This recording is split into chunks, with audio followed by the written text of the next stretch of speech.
अगर आप भी मयूर फिल्म भोजपुरी के ऑडियो वीडियो देखना चाहते हैं तो प्लीज़ हमारे चैनल को सब्सक्राइब करें और बेल आइकन दबाना ना भूलें। लखीमपुर के घाटे जइहा, लखीमपुर के घाटे जइहा। मयूर रिकॉर्डिंग स्टूडियो मेहपुरवा। लखीमपुर के घाटे जइहा।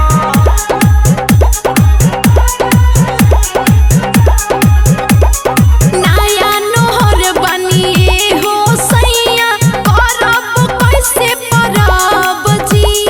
छठ की पूजनवा होता अंगनवा, रउआ तो बानी अरब जी।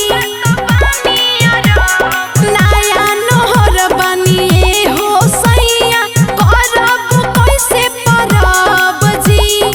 छठ की पूजनवा होता अंगनवा, रउआ तो बानी अरब जी। पियरी पहिन के धोनी दौरा उठैहा, छठी माई के घाटे जइहा। पियरी पहिन के धोनी दौरा उठैहा, लखीमपुर के घाटे जइहा। पियरी पहिन के धोनी दौरा उठैहा, लखीमपुर के घाटे जइहा। लखीमपुर के घाटे जइहा। मयूर रिकॉर्डिंग स्टूडियो मेहपुरवा। लखीमपुर के घाटे जइहा।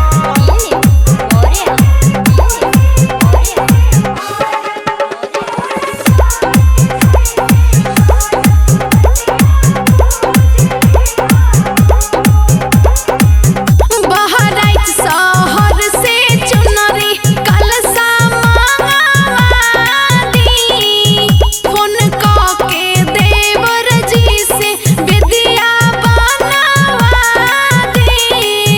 फोन के देवर जी से विद्या बनवादी। बलिया शहर से चुनरी कलसा मंगवादी, फोन के देवर जी से विद्या बनवादी। कुछ नहीं कमी होई ना घबरइहा, माई से अरजी लगइहा। पियरी